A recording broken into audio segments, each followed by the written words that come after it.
Desde la Guerra Civil hasta la muerte de Francisco Franco, el cine español quedó marcado al fuego por la funesta figura del dictador. Durante cerca de 40 años, la censura, como el propio régimen, reflejó las obsesiones políticas y morales del caudillo. Pero además, el generalísimo Franco, que era muy aficionado al cine, dejó su impronta personal en una película atroz, Raza. Fue un secreto a voces que el guionista Jaime de Andrade no era otro que el propio dictador oculto tras un seudónimo. Y Raza se convirtió en paradigma de un cine franquista, con el culto a la muerte como sublimación del patriotismo. ¿Es cierto lo que dice el tío Manolo, de que los marinos y los militares cuando van a morir se ponen de gala? Así es. Si se ponen de gala para sus grandes actos, ¿cómo no lo van a hacer el día más solemne, el de su muerte gloriosa? Pero ni siquiera un guión escrito por Franco se libró de la censura, que siempre fue más papista que el Papa.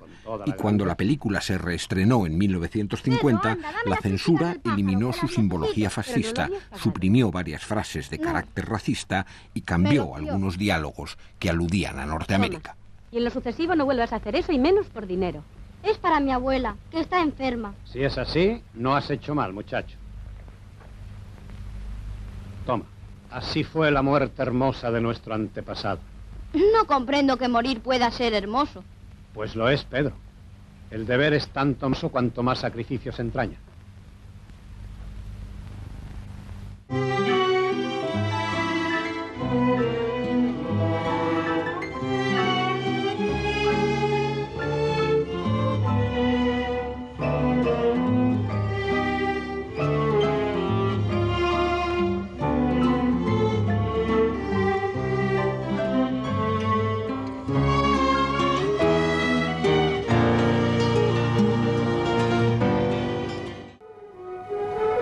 En el Palacio de El Pardo, como en otro tiempo en su cuartel general, el jefe del Estado español, caudillo victorioso de nuestra guerra y de nuestra paz, reconstrucción y trabajo, se consagra a la tarea de regir y gobernar a nuestro pueblo. Durante los interminables años de la dictadura, todos los aspectos de la vida española giraron en torno a la figura de Franco, que ejercía un poder absoluto rodeado por una corte de aduladores y amparado en una implacable represión social, de la que formaba parte la censura cinematográfica. Ha de seguir esta línea de conducta, sirviendo lealmente la misión que le esté encomendada y que, en definitiva, redundará en beneficio de nuestra nación y de nuestro pueblo. Con el generalísimo y su esposa, asiste a la recepción el gobierno en pleno.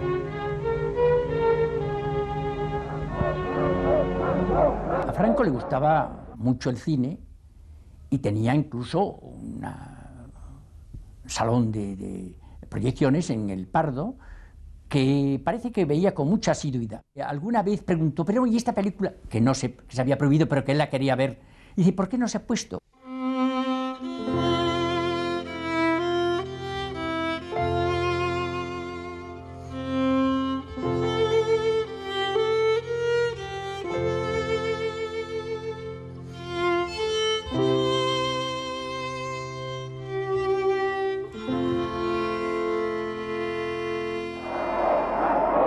Eran más peligrosas las mujeres de los ministros que el propio Franco. Porque la mujer de los ministros le decía a un ministro, oye Pepe, pero que he visto esta película, o ni siquiera me ha dicho Maruja que ha visto esta película y que es un escándalo, no sé, dile a Fraga que cómo es que permite estas cosas.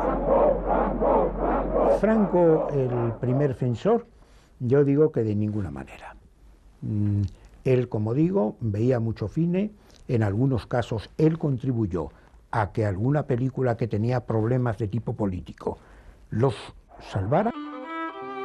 Las leyendas franquistas aseguran que en el Palacio del Pardo se resolvieron algunos problemas que los censores no sabían cómo afrontar. Y cuentan que algunos cineastas fueron invitados a mostrar personalmente sus obras al dictador. Me comunicaron los oficiales del generalísimo que tenía que ir aquella tarde a pasar la película a Franco. Yo me quedé horrorizado. Yo no tenía ni coche porque la había vendido para poder terminar la película y fui al Pardo, claro, muerto de miedo. Me despedí de la familia como si me fuera la guerra y en el Pardo pues tuvo un éxito enorme la película.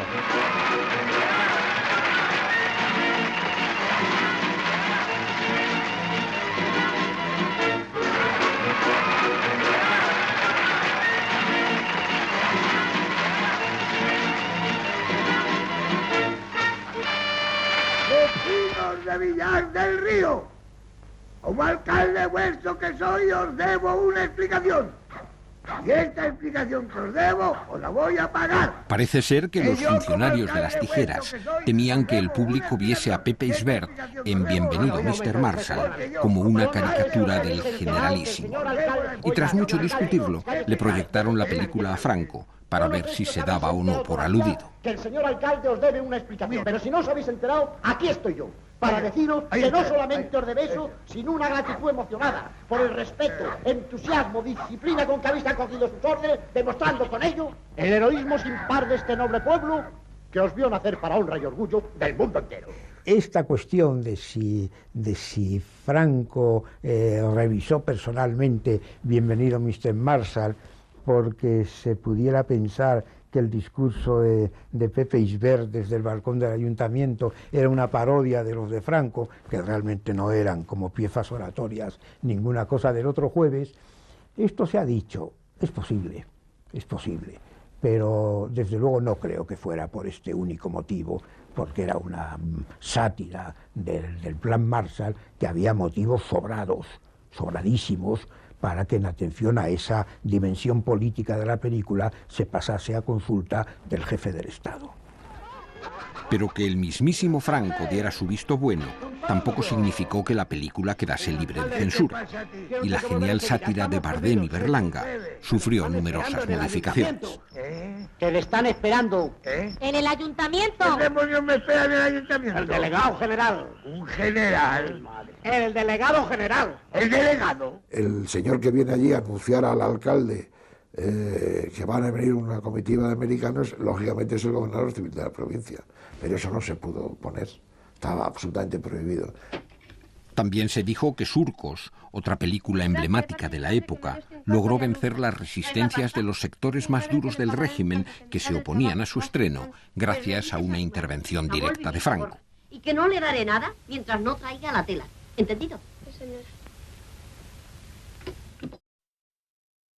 No, la historia de que Franco había hecho, que la película se había pasado a Franco y Franco que había dado el visto bueno para que pudiese verse la película, eso es una historia que yo puedo afirmar que es falsa, totalmente falsa.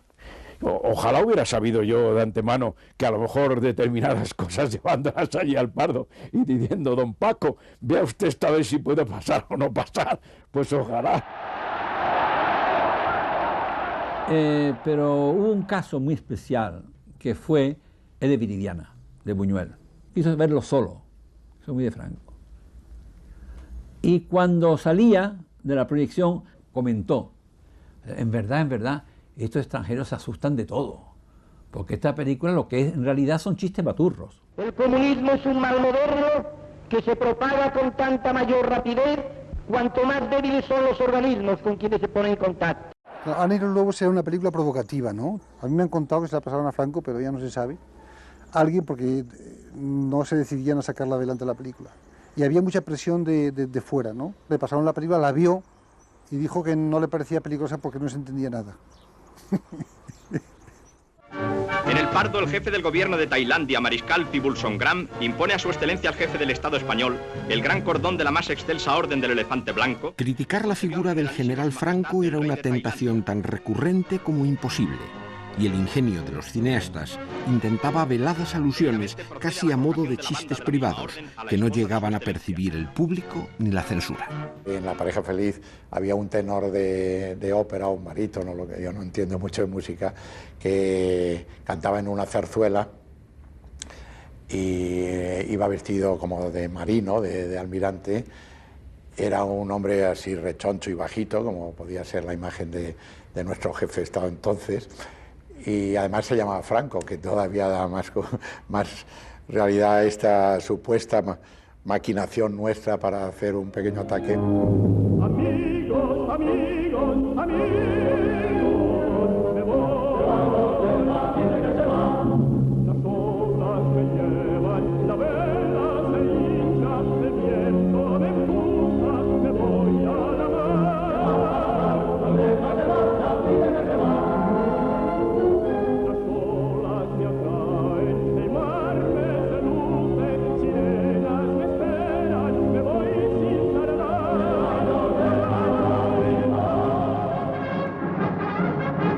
culminación de la constante presencia de Franco en las pantallas de cine, que siempre aparecía en los nodos de programación obligatoria, fue el largometraje documental Franco ese hombre, un panegírico que se exhibió en todos los rincones de España. Que desde siglos atrás se nos negaba. Franco ese hombre ha suscitado la mayor expectación en la noche de su estreno oficial. Aquí vemos a los ministros de Información y Turismo, de Agricultura, de Justicia, el presidente de las Cortes y otras personalidades y representaciones del cuerpo diplomático acreditado en Madrid. Fue un éxito grande taquillero.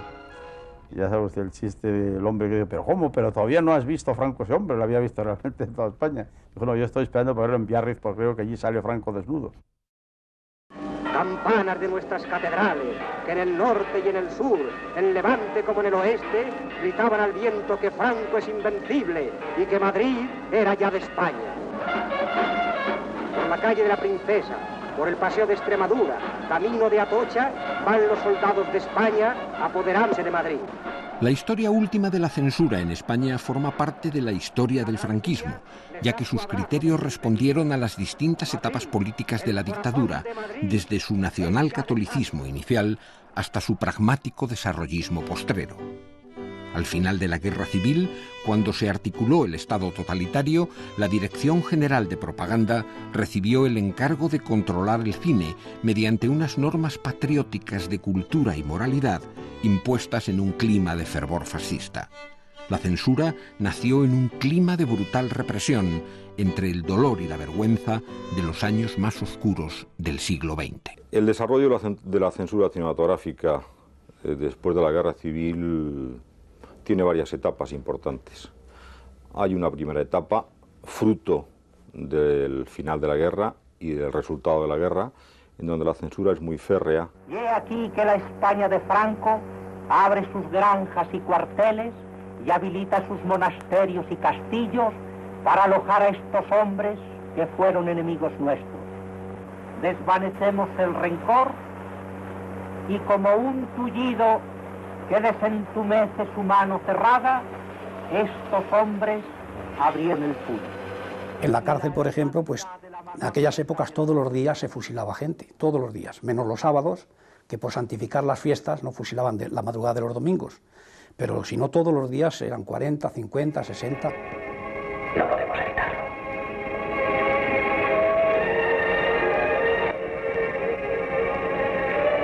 La intolerancia oficial castigaba las expresiones de amor como delitos contra la moral.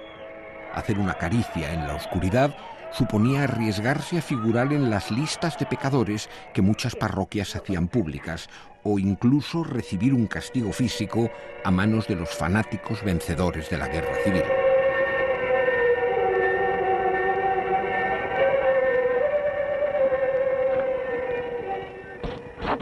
Vamos a comprarlo. Un amigo mío en Valencia que estaba con su novia en un cine en plan cariñoso, pues fue detenido, a él le cortaron el pelo al cero y a ella le dieron una buena dosis de aceite de ricina. Fíjate, Juan, qué bonito hacer un viaje como ese. Pero si ahí no viaja nadie. ¿Eh? Eso es una transparencia. ¿Una qué?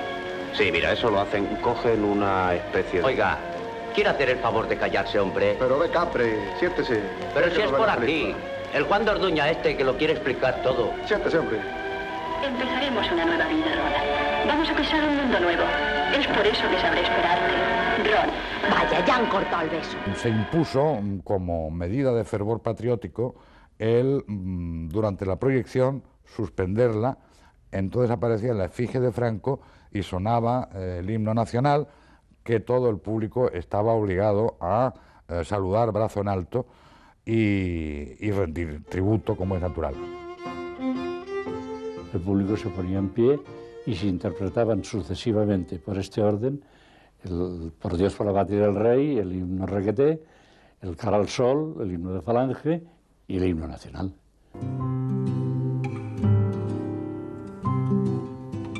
La venganza política contra cuantas personalidades extranjeras hubieran expresado simpatías por la República alcanzó también al cine. Y en abril de 1940 quedó prohibido citar en la publicidad los nombres de 29 estrellas de Hollywood. Es decir, por ejemplo, una película de Chaplin no se decía que era una película de Chaplin, sino se decía una película del cómico, del bigotito, el bastón y el bombín. O una película de Joan Crawford se decía por la película de la célebre estrella de los ojos más bonitos de Hollywood. Durante la posguerra, la cartelera cinematográfica española acusó la ausencia de títulos aclamados en todo el mundo. La más notable fue Lo que el viento se llevó, que la censura mantuvo proscrita hasta 1950 por considerarla gravemente inmoral. Anda, sube y veremos qué se puede hacer.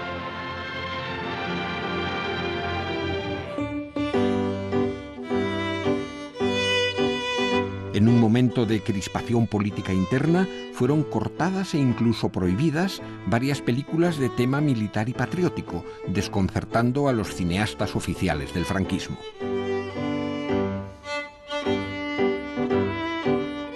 Por supuesto, en la película que trataba de la guerra, pues había un asesor, que podía ser un asesor militar, que a lo mejor era un comandante. Pero ¿qué pasaba? Que se terminaba la película, la veía, digamos, el Estado Mayor o una serie de generales y no les parecía suficientemente exaltadora de valores militares. Y si esto llegaba a grados muy altos, pues prohibía las películas.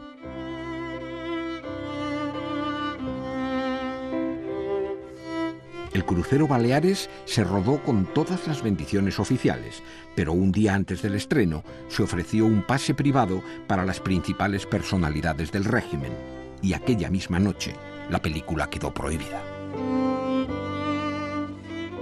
Contaban, creo que contaron varios, que los extras que hacían de marino a tenerse que hundir el barco, se tapaban así la nariz para poderse meterse en el agua sin ahogarse de verdad. Y Carrero Blanco puso El grito en el cielo y prohibió la película. No solo la prohibió, sino que mandó quemar el negativo.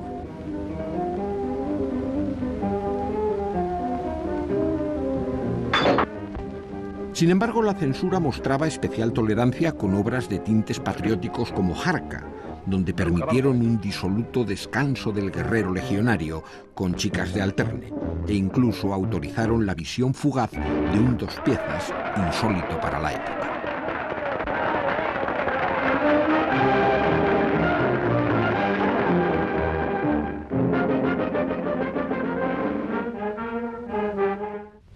Es mucho lo que dejo, Marisol. Y hemos estado juntos tan poco tiempo. No importa, José.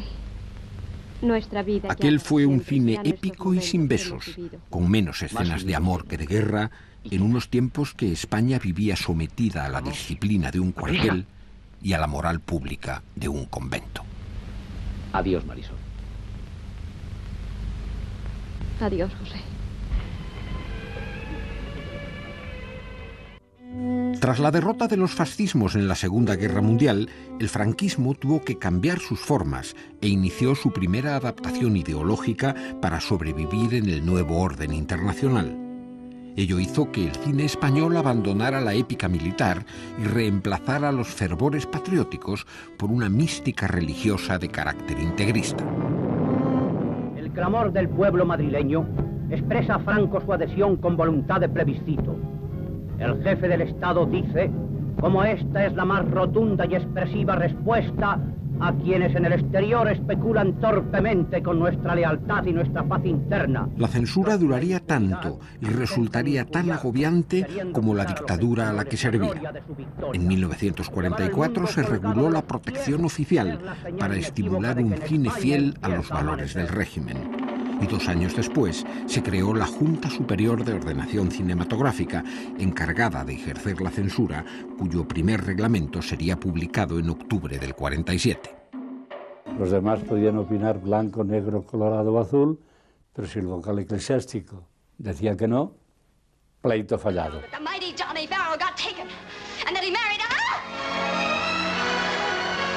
La provocativa danza de Rita Hayworth y el sonoro bofetón que Glenn Ford le propinaba en Hilda convirtieron en escándalo nacional lo que había sido un caso insólito de tolerancia censora. Una tolerancia que jamás se dispensó a las películas españolas, que siempre sufrieron los máximos rigores de una iglesia inquisitorial.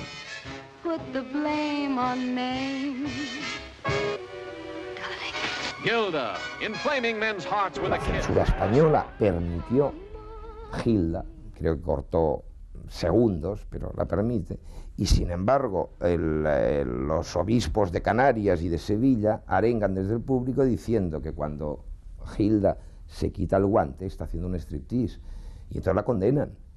Y entonces en muchos lugares de España era tal el poder de la Iglesia que impidió que esa película llegara a tal o cual lugar. Ojos verdes, verdes como la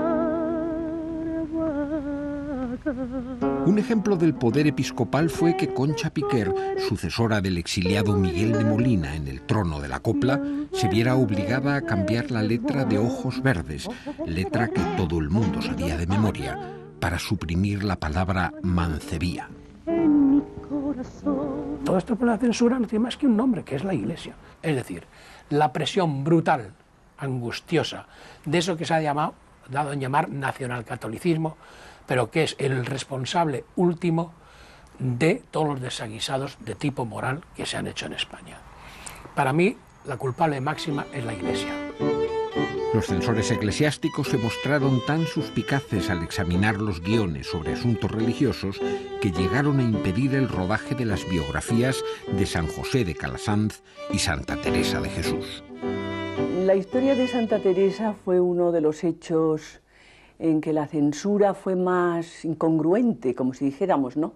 Pero se fue a ver al Papa, se le fue a consultar, se le dejó en estudio este guión para que dieran su aprobación o su censura final y ya definitiva, y el Papa lo aprobó.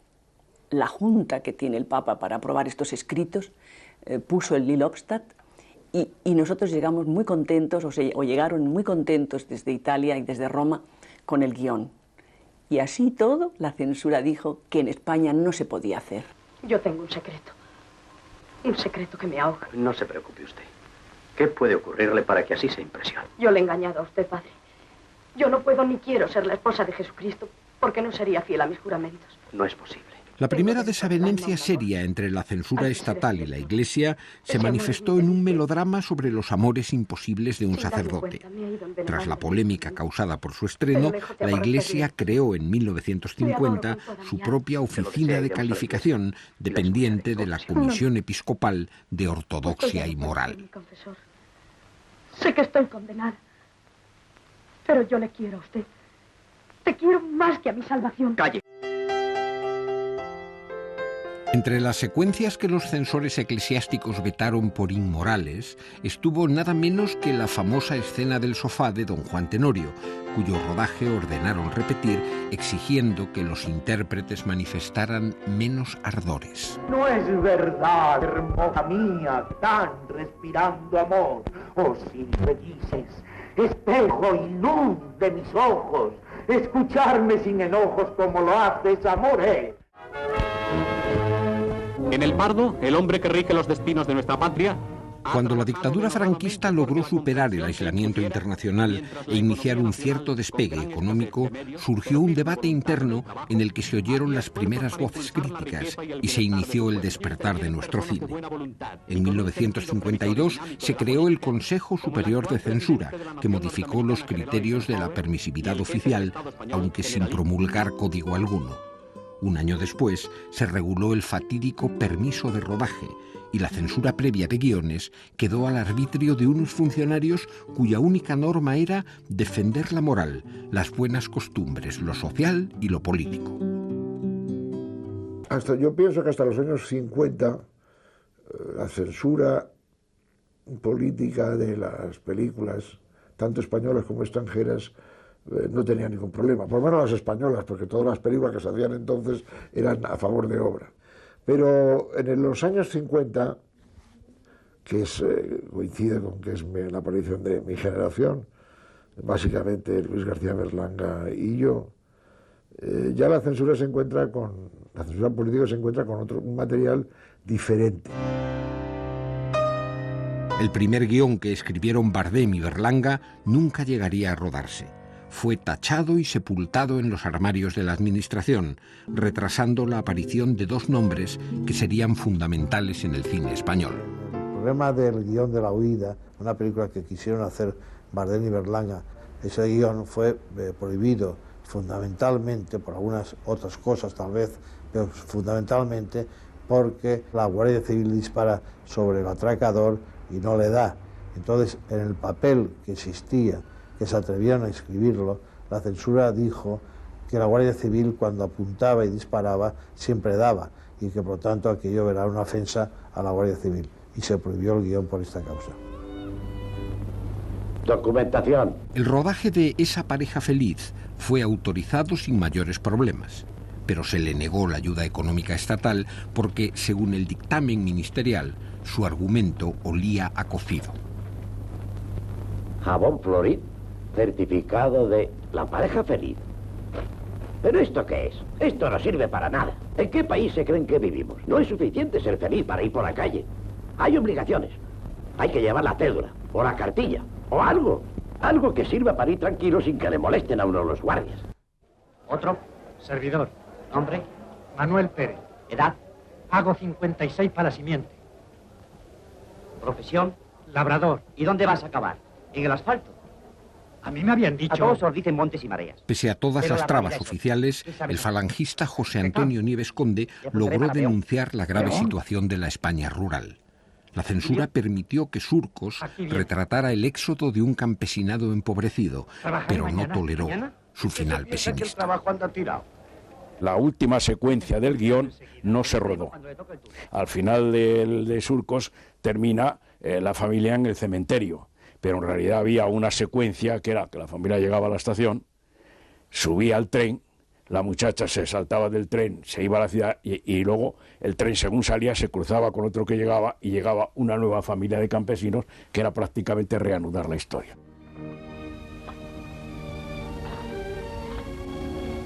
Hay que volver. Surcos fue declarada película de interés nacional, pero la conferencia episcopal la calificó gravemente peligrosa, provocando la destitución fulminante del director general de cinematografía.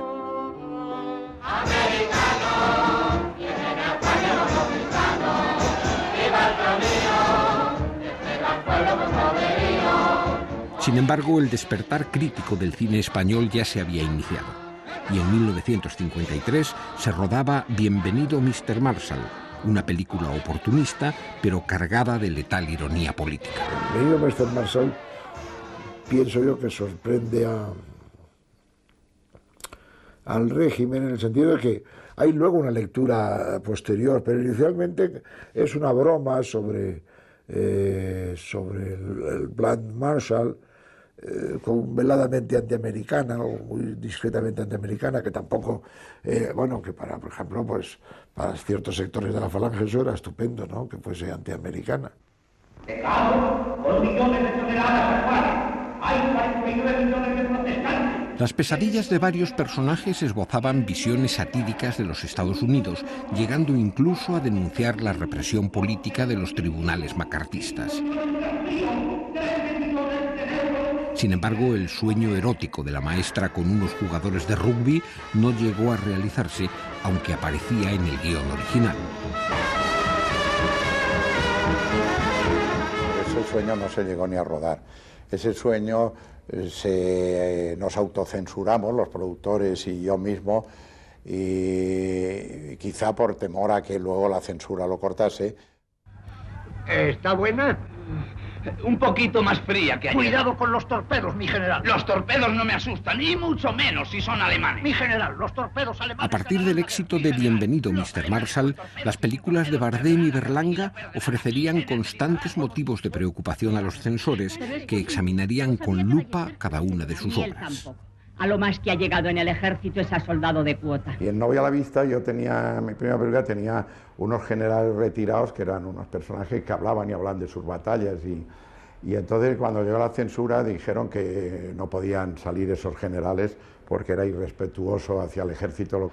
Y entonces me obligaron a rodar un plano en que las mujeres de esos generales tuvieron que decir una cosa tan estúpida, cada una por turno decían, mira ahí Pepito, mi marido, ahí hablando de sus batallas y de la guerra cuando es notario, y la otra dice, ¿y qué me dice el mío, que es médico y está hablando ahí también como si fuese un general? Todos los veraneos se ascienden un grado.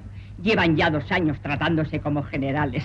Niñerías. Me lo va a decir a mí, que mi suegro me dejó sin cucharillas ni azúcar el día que me explicó la batalla del Marne. ¿Y su marido? Como se libró del servicio por estrecho de pecho, los otros 2 no le hacían caso. Pero este año se ha traído el sable de un tío suyo que fue brigadier y no van a tener más remedio que ascenderle. La tragedia de una pareja adúltera que atropellaba a un ciclista ocultaba una denuncia política. El comunista Bardem supo utilizar un melodrama tanto para criticar a los privilegiados del franquismo como para reflejar la naciente rebelión universitaria. Sí, yo también lo siento, pero no puedo tolerar esto. No sé, ni me importa si tienen razón o no. Mi misión es cuidar al orden. Usted verá lo que hacemos. Sobre todo no perder la cabeza. Esos chicos estiman que se ha cometido una injusticia, una enorme injusticia con una de las estudiantes... ¿Cómo se llama? Matilde Luque Carvajal, señor decano. Eso, Matilde Luque. Entonces hay una carga policial y vienen los grises en sus giros. Eso lo cortaron prácticamente todo, dejaron el 5%. En el ciclista lo sorprendimos, porque ellos vieron únicamente el problema moral, pero no la lectura política que tenía la película. Pero cuando se dieron cuenta que había una lectura política, ya en Calle Mayor ya estuvo todo mucho más cerrado. Digo que si le gusta vivir en pensión. ¿Y qué puedo hacer? Adiós. Adiós. ¿Qué puedo hacer? ¿Cómo se llama? Gran Pensión Castilla. Ah, ya, la pensión de doña... Bardem volvió a recurrir a un drama sentimental para retratar el clima social de los años 50 en una ciudad de provincias. Pero el opresivo ambiente moral de la película alarmó a los censores. Y la censura me obligó a poner un prólogo en la película, que está en la película, y que yo procuré hacer de la manera más bella posible y más poética posible, donde el mensaje de la censura que me obligó a poner era que esta historia podía pasar en cualquier parte, en cualquier pueblo, de cualquier país, en cualquier parte del mundo. Claro, no debíamos haber contado con él. Si tomáis las cosas así... ¿Y cómo, si no? Pero en resumen, ¿qué le pasa? Nada, que se raja. Pobre chico, eso es falta de... ¡Eso es! ¿Queréis que siga la broma? Pues adelante. Sí. Calle Mayor se filmó en un momento de creciente tensión política y su rodaje quedó interrumpido cuando la policía detuvo a Bardem en un ambiente de intensa represión policial frente a una oleada de protestas sociales. La explosión de vitalidad que tienen los estudiantes de la Universidad de Madrid y Barcelona pues hizo que el régimen declarase el primer estado de excepción. Pero el día 11 se presentó la Brigada Político-Social en Palencia y me trajo a Madrid. Eso es en conducción ordinaria. Pero con un gran despliegue policial, parecía que como si yo fuese Al Capone. Y se paró la película, claro. La película estuvo parada más de un mes. Y entonces, pues ya al final me soltaron. Pero durante todo ese año estuvo prohibido mencionar mi nombre en la prensa. Pero seguramente la película que mayor calvario sufrió a manos de la censura durante los años 50 fue Los Jueves Milagro. Yo soy San Dimas, al que los antiguos llamaron el buen ladrón. ¡Oh! ¡Escucha tú! ¡Oh! ¡Escucha tú la palabra! La ridícula simulación de un milagro, con la finalidad de atraer turistas a un olvidado balneario, hizo temer a los obispos que Berlanga se burlara de las apariciones de la Virgen de Lourdes. Los censores eclesiásticos le impusieron un asesor religioso que hizo innumerables modificaciones en el guión, y la productora, vinculada al Opus Dei, encargó a otro director el rodaje de varias escenas adicionales. Toda la propia censura, un sacerdote que estaba entonces en ella, en la comisión de censura, llamado Padre Garau, se brindó amablemente a hablar conmigo para que reestructurásemos el guión y se pudiese dar el permiso al guión. Y estuve durante un mes o más, quizá, yendo todas las tardes al domicilio de este sacerdote. Entonces mi reacción inmediata fue irme a un abogado a decirle si podía yo imponer su nombre en la lista, en los títulos de crédito como guionista también. Españoles y extranjeros, Venid y confiad en que dando vuestro óvulo y consumiendo el agua milagrosa de las termas de Fontecilla, serán curados todos vuestros males y aliviadas todas vuestras desventuras. Este ha sido mi mandato. Da testimonio de él. ¡Milagro! ¡Milagro! ¡Milagro! ¡Milagro!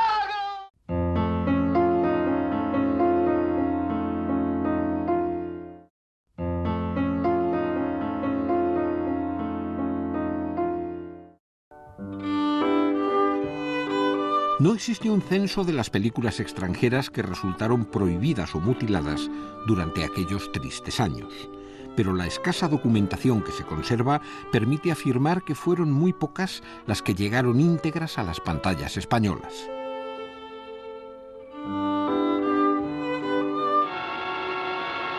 Sin embargo, fueron autorizados algunos títulos tan sugestivos como Niágara, donde una contoneante Marilyn pasó desapercibida para los guardianes de la castidad nacional.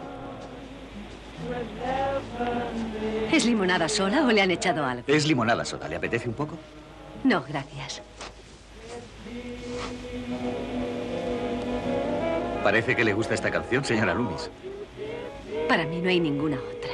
Y en un momento determinado el padre Juan Fernández, que estaba a mi lado más abajo, dice, oye Alberto, estaba Marilyn Monroe en la pantalla, dice, esa chica debe ser coja, ¿verdad? Y dije, no padre, no, coja precisamente no es de verdad. Es que la manera de andar así lo dice, ¿eh? La manera de andar, como tú necesitas, claro, es que la chica se contoneaba, claro.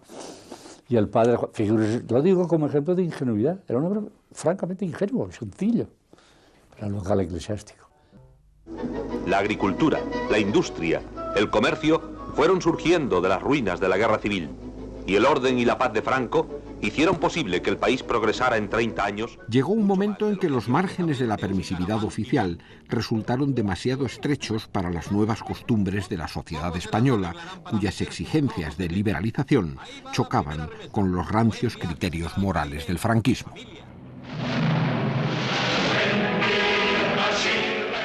Vencedores o vencidos. Sin embargo, la censura mantenía los viejos resabios de la dictadura. Así, de vencedores y vencidos, los señores del lápiz rojo eliminaron los campos de exterminio nazis. Pero el mayor atentado artístico que cometieron fue el corte de varios planos de la célebre secuencia de la ducha en Psicosis.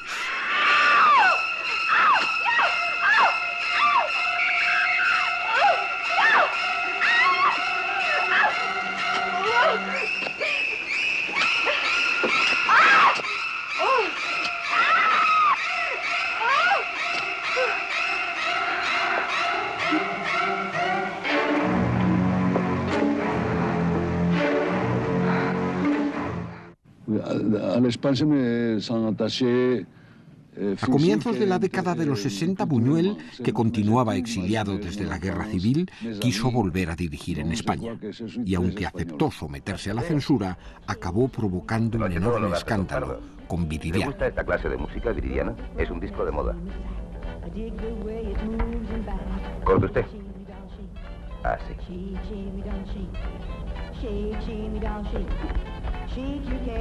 No me lo va a creer, pero la primera vez que la vi me dije, mi prima Viridiana terminará por jugar al tute conmigo.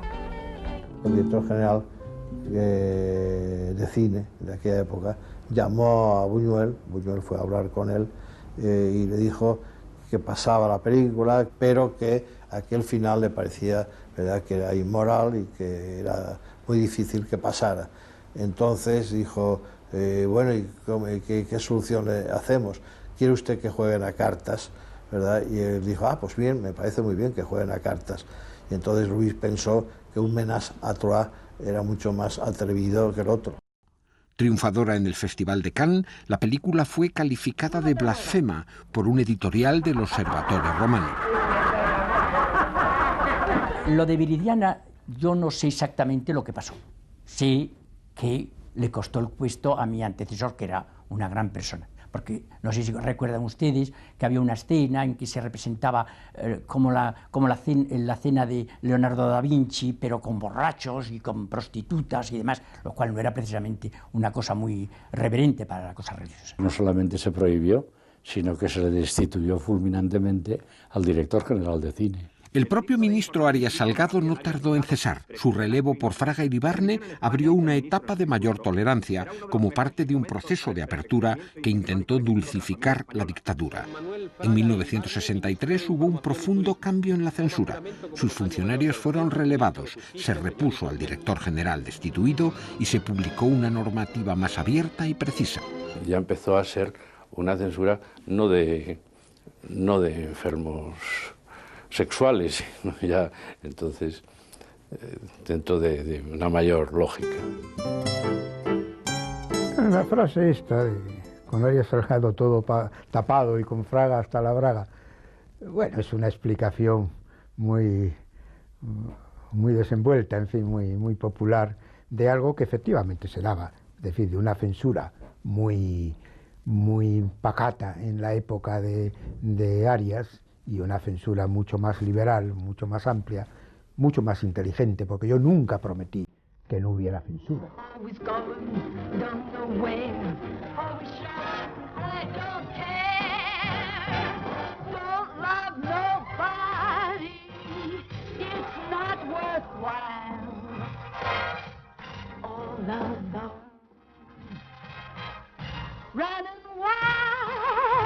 Al autorizar la revisión de las películas prohibidas, tuve que ver muchas de estas y sobre todo muchos expedientes. Y entre ellos, pues, salió el expediente con faldas y a lo loco, en el que uno de los textos era prohibida la película mientras subsista la veda de maricones.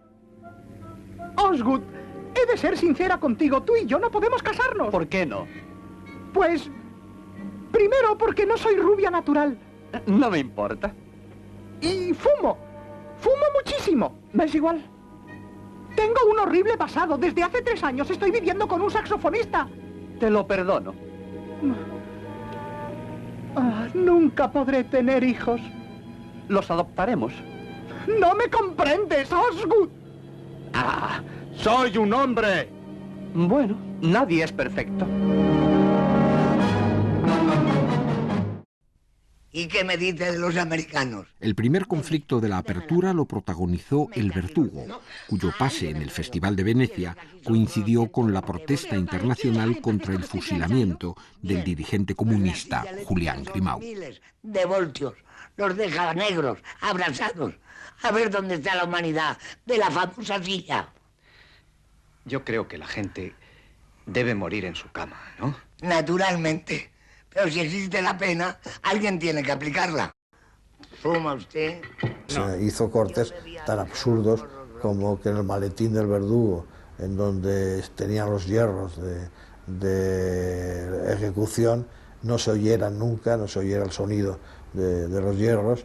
Se cortó una escena, esto antes de llegar a Venecia, una escena fundamental que era una especie de ensayo de la ejecución en el garrote vil. Vaya, este hombre se pone mal. Señor director, doctor, venga. El Verdugo tuvo una primera visión de la película en la que me cortaron 3 o 4 minutos, pero luego a partir del escándalo de Venecia, cuando me dieron en Venecia el premio a la crítica, pero hubo una denuncia del embajador español en Roma diciendo que era una película comunista y tal, y entonces me volvieron a cortar ya muchas más cosas que creo que llegaron a los 12 o 14 minutos de cortes. El mayor corte de la época se le propinó a la comedia Mayores con reparos, cuya duración se redujo a 35 minutos. La obstinación censora en prohibir toda imagen sexualmente provocativa forzó al cine español a sortear las limitaciones impuestas a las coproducciones, rodando dobles versiones destinadas al mercado exterior.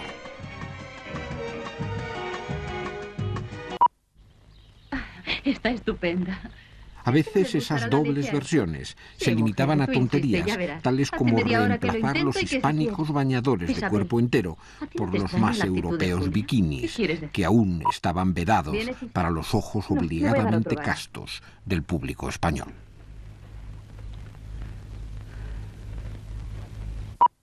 ¿Vienes, Isa? No, me voy a dar otro baño. Entonces a las versiones dobles se veía un trocito de teta o un trocito de culo, glúteo, como ellos sostenían que se llamaba. Incluso en ese caso, si las localizaban, te atacaban y te denunciaban, ¿verdad? La tímida apertura dirigida por Fraga facilitó el estreno de películas que pocos años antes habrían sido prohibidas, pero los límites de la nueva permisividad no tardaron en manifestarse.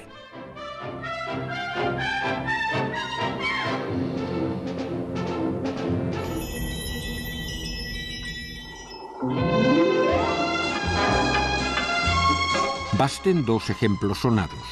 Los estupendos títulos de crédito de James Bond perdieron algunas de sus atractivas siluetas femeninas.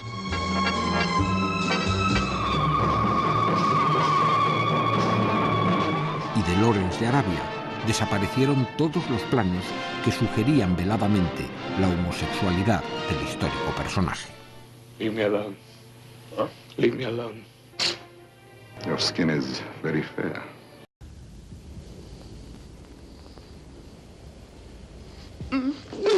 Mi ministro, que era Fraga, tenía que luchar casi en todos los consejos de ministros con Carrero Blanco, que creía sencillamente que entre el cine, el teatro y el turismo estábamos hundiendo al país, porque estábamos condenando moralmente al país. Yo tenía que enfrentarme frecuentemente con pastorales de obispos que poco menos que decían lo que el pobre almirante Carrero.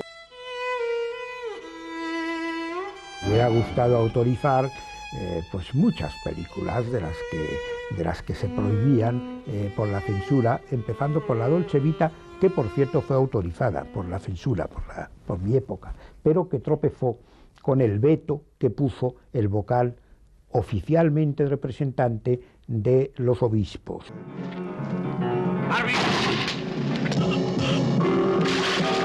El hecho de apoyar las películas de los directores salidos de la Escuela Oficial de Cine, de los directores jóvenes, permite pues que aparezca el cine de Elías Querejeta, que aparezca el cine de Carlos Saura, La tía Tula, La busca Mario Camus. Un nuevo cine de aliento crítico surgió por los resquicios del régimen franquista, desafiando sus prohibiciones. Me dijo, señor Querejeta, y yo tenía, me parece que 28 años, ¿usted sabe cómo se titula esta película? Y yo le dije, efectivamente, claro que sé. El expediente está presentado por mi productora, luego tengo la obligación de saberlo. Se llama La caza del conejo. Y entonces se creó un pequeño silencio y me dijo, ¿y usted sabe lo que significa eso? Y yo le dije, significa la caza del conejo. ¿Usted ha leído el guión? Le dije, pues hay unos señores que van de cacería y cazan conejos. Y entonces él insistió y me dijo, pero usted sabe lo que significa la caza del conejo. Y entonces ya llegó a hacer un gesto obvio para que yo entendiera qué es lo que significaba la caza del conejo. Y a partir de ese gesto obvio dijo que la película no se podía titular así. Cosa que tanto Carlos y yo hemos agradecido eternamente, porque yo creo que es mucho mejor la caza que la caza del conejo.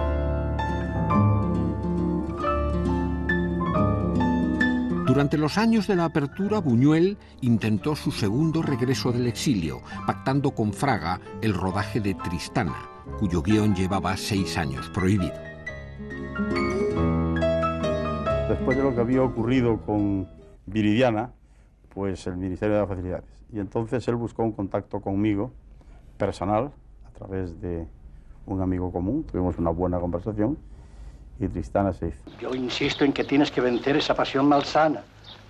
Pero tampoco esta vez Buñuel se vio libre de problemas, porque su película tenía un duelo, y los duelos estaban expresamente prohibidos por la censura.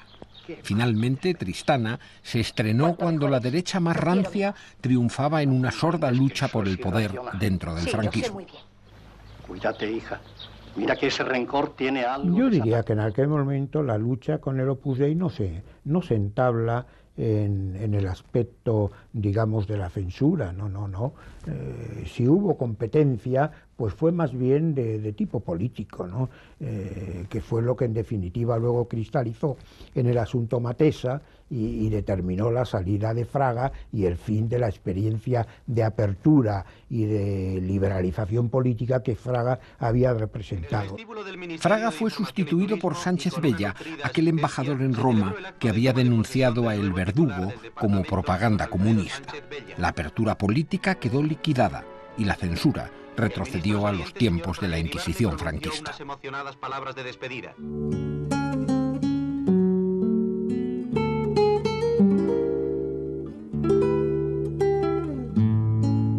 La última etapa de la censura acusó las contradicciones finales del franquismo. La dictadura agonizaba en un caos de grandes tensiones políticas entre las pugnas ministeriales y el incremento de la represión tras la eclosión de sindicatos y partidos democráticos. Y las tijeras del cine perdieron agresividad como si la dictadura estuviera consciente de su propia debilidad.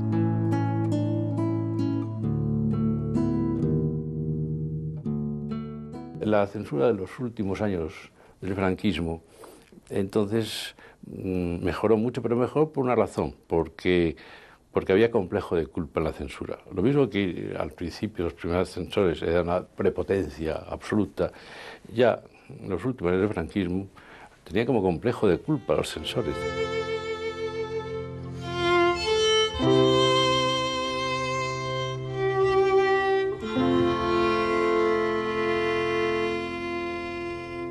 Bueno, pues el tardofranquismo era el tardofranquismo que dictaba sentencias de muerte y las ejecutaba. Y el tardofranquismo pues prohibía guiones y prohibía películas.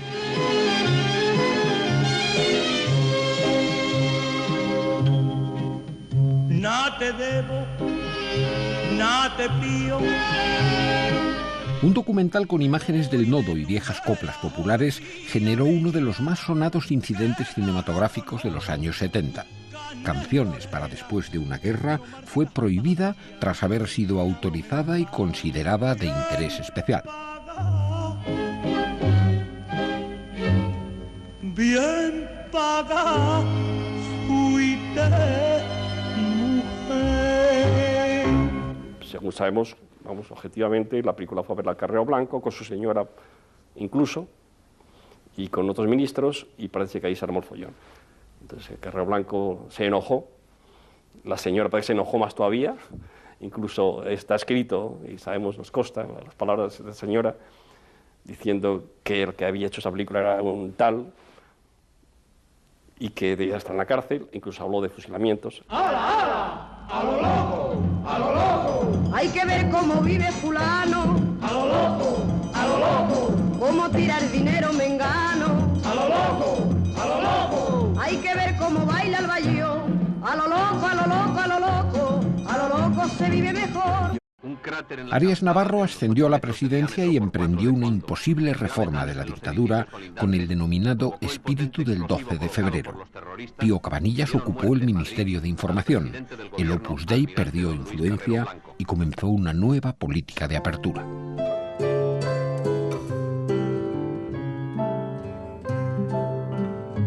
El estreno de La Prima Angélica movilizó a la extrema derecha. Nuestra ciudad se ha incorporado al movimiento Salvador. Se decreta la movilización general. ¡Son los nuestros! Los cachorros del fascismo, que no estaban dispuestos a aceptar otra visión de la guerra civil que la de los vencedores, asaltaron el cine donde se proyectaba y arrojaron tinta roja contra la pantalla. Esto hay que celebrarlo. ¡Trae coñac!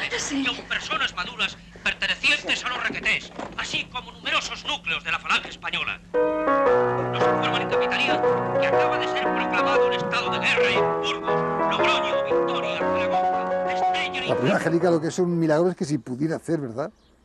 Hay películas mías así que no sé, vistos ahora, pues dices, bueno, ¿cómo se pudo hacer?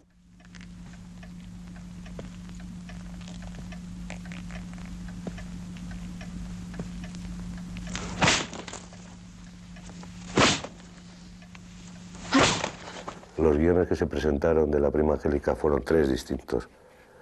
Cada uno de ellos más rebajado, más rebajado, más rebajado. Pero luego se rodó el guión original. Incluso en el Ministerio de Información todavía, a gritos me decían, nos has engañado, nos has engañado. Y yo decía, no he engañado nada, está la película ahí, haced lo que queráis con la película. Simplemente no se atrevieron a prohibir la película y la película pasó en Cannes y tuvo un premio y bueno, ya está. ¿Y la guerra cómo va? No puede ir mejor. Madrid está al caer. Vaya.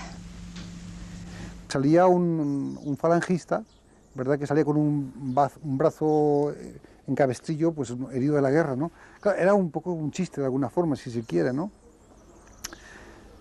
E incluso yo recuerdo que estábamos seguros de que eso lo iban a cortar.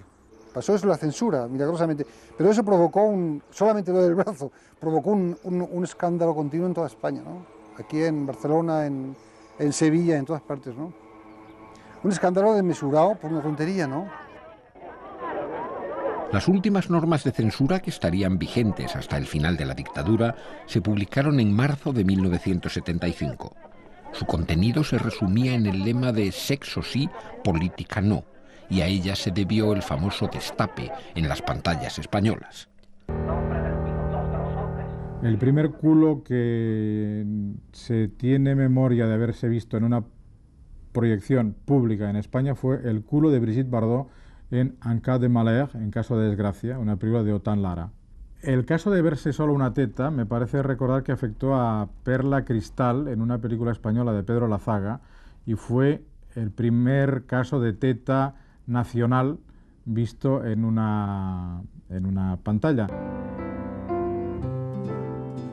Donde llegamos al canto del cisne de la censura franquista, en el posfranquismo inmediato, con el gobierno de Eres Navarro, es en Las largas vacaciones del 36, que es una película que se rueda estando moribundo Franco. Franco muere durante el rodaje. Tenían 4 prohibiciones fundamentales. Una es que no se podía ver la bandera republicana. Y sobre todo la famosa como carga final de la caballería mora, de los regulares, que bueno, eso estuvo prohibido hasta el último momento. Era evidente que la censura no podía sobrevivir a la dictadura y durante la transición se procedió a desmantelarla. En febrero de 1976 dejó de ser obligatorio presentar los guiones a consulta previa. Finalmente, la censura sería abolida por el gobierno de Adolfo Suárez semanas antes de que terminara el año en que España recuperó la democracia.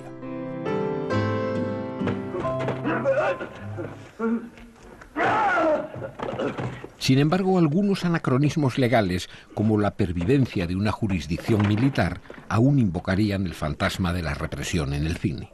Así, El crimen de Cuenca resultó una pesadilla kafkiana para Pilar Miró, que se vio amenazada con un consejo de guerra por injurias contra la Guardia Civil. ¿La solución cuál fue? Pues en el Congreso los partidos de izquierda propusieron el cambio de legislación. El cambio fue el que los presuntos delitos de los civiles contra los militares se juzgaran por la jurisdicción ordinaria. Fui al juez que me tocó y ya en el primer interrogatorio, pues, o después del primer interrogatorio, sobreseyó la causa. Aunque la vieja censura ya solo sea un mal recuerdo, lo cierto es que hoy en día existen distintos condicionantes que suponen límites a la libertad de expresión en el cine. Hoy en día también hay una censura, hay una autocensura, y me gustaría saber qué pasa si ciertos temas se tocasen y encima se pretendiera obtener para la película una subvención previa o una ayuda previa, ¿no? La censura fue el triunfo del fanatismo político, de la intolerancia moral y del integrismo religioso. Al cabo de 30 años, sus aberraciones resultan de un ridículo hilarante, pero aunque hoy nos hagan reír, suponen el recuerdo de unos tiempos oscuros cargados de dolor, de opresión y de vergüenza. En aquellos momentos de miseria social y moral, el público siempre notaba los cortes, pese a que hubiera orden de disimularlos, y disfrutaba imaginando escenas que nunca existieron. En Las Mil y una Noche, con María Montes, yo me acuerdo personalmente que había quien me aseguraba que en el estreno se la había visto a María Montes desnuda y que lo habían cortado. Era falso, no había tal María Montes. Y luego ya llegaban tanto las bromas y, por ejemplo, se caricaturizaba diciendo que cuando Duje la marabunta, que las voraces hormigas en la película original eran señoras desnudas. Fijaos, esas son las dos chepas delanteras.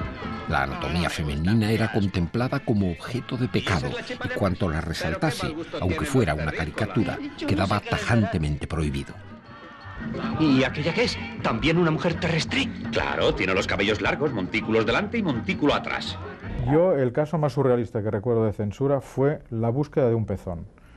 En el caso de Un hombre y una mujer, uno de los censores, que fue y ha sido, y creo que es todavía crítico, dijo haber visto el pezón de Anuquemé en esa escena. Se procedió a mirar en la moviola la secuencia de cama. Evidentemente Anuquemé iba cubierta por una sábana y el pezón no asomaba de ninguna manera. Entonces hubo grandes conversaciones y grandes escritos que iban y venían respecto a la existencia o no existencia de ese pezón. Grapao, al oficio, iba un papel en blanco que decía rollo segundo, suprimir la escena en que ella anda desnuda por no sé qué. Por ejemplo, en La piel quemada me decían esto y le dije, oiga, señores, no se ve absolutamente nada. Dice, no se ve nada, pero ¿y lo que imagina la cabeza del espectador? Al cabo de más de 40 años de hacer reír a todo el mundo, en 1966, esta secuencia de Laurel y Hardy dejó en evidencia a la censura española.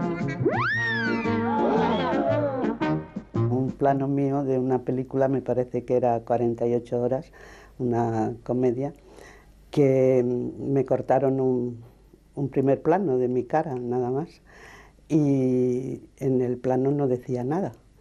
Y claro, me quedé muy sorprendida porque digo, pues ¿qué puede haber de malo en este plano? Y fui a indagar, a preguntar, y me dijeron que tenía no sé qué en la mirada. Lo que tenía eran pues unos 20 años y un censor que seguramente vio en mi mirada algo que tenía él en la suya.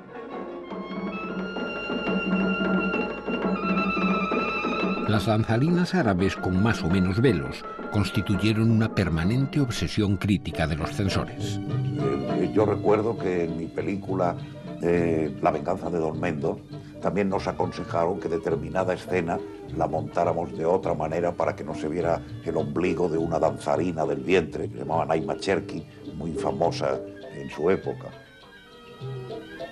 Entonces montamos la secuencia de otra manera, Rosy Salgado y yo, pero no le pareció satisfactoria tampoco a la censura, y también fue el censor el que montó esa escena.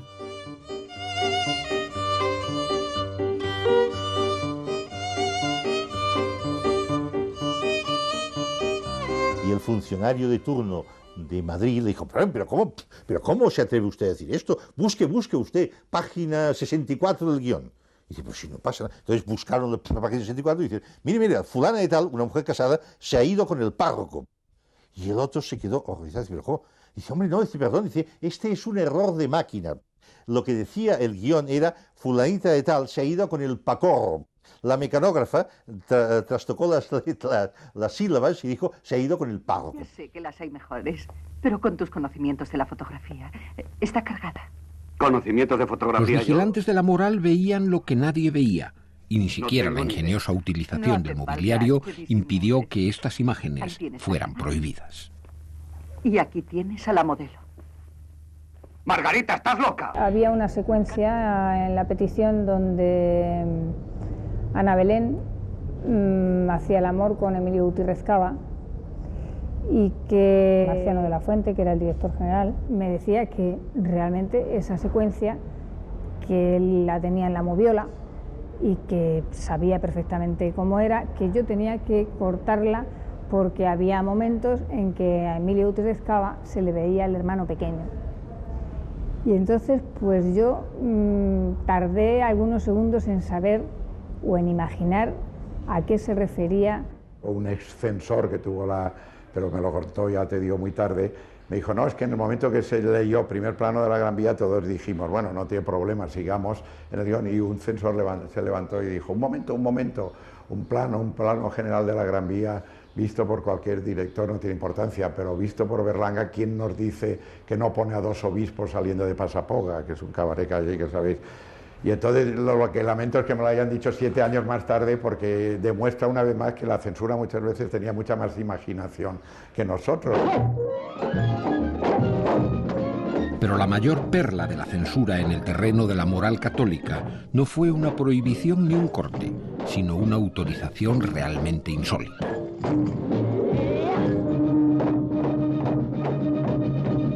Cuando en ningún país, por ejemplo, se autorizaba una película más o menos de exaltación del homosexualismo, en España se autorizó sin ningún problema una película que fue diferente, de Alfredo Alaria, que lo tenía clarísimo.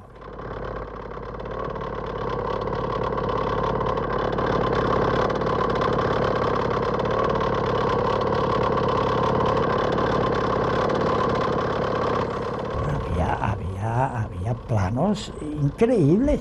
Yo me acuerdo, por ejemplo, un plano de Alaria y un obrero musculoso con el tórax grabando y Alaria sudando, mirando aquellos bíceps, primer plano de bíceps, de pectorales, el hombre, de planos así había.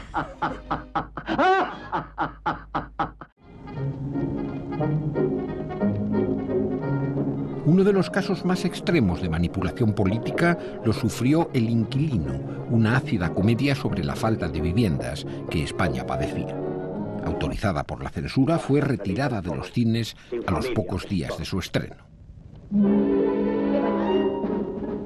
Marta.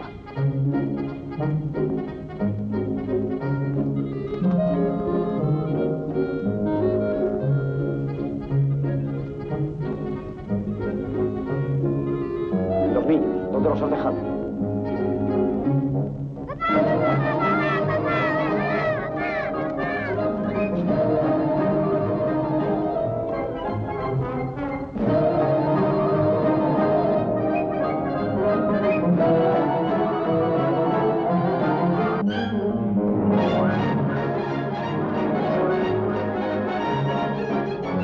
La película fue autorizada por el Ministerio de Información y Turismo, dirigido entonces el ministerio por Arias Salgado, y fue prohibida por el Ministerio de la Vivienda que presidía José Luis Arrese. Nieves Conde tuvo que incluir un rótulo previo alabando al Ministerio de la Vivienda y cambiar el amargo final de la película de modo que la familia desahuciada encontrase piso en una idílica urbanización. Cuando quedó claro que en la España de Franco no existían problemas sociales y que todo el mundo era feliz, El inquilino pudo volver a proyectarse.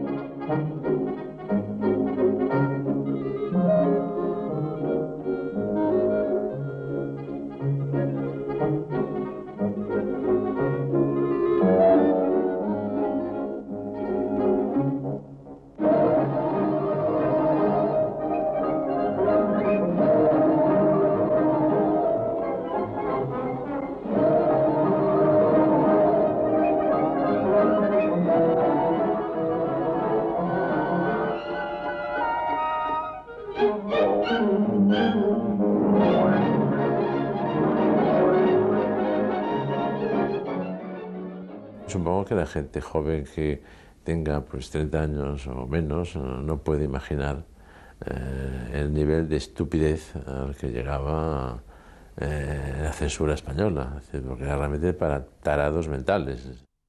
Todo ha sido feo, oscuro y tenebroso.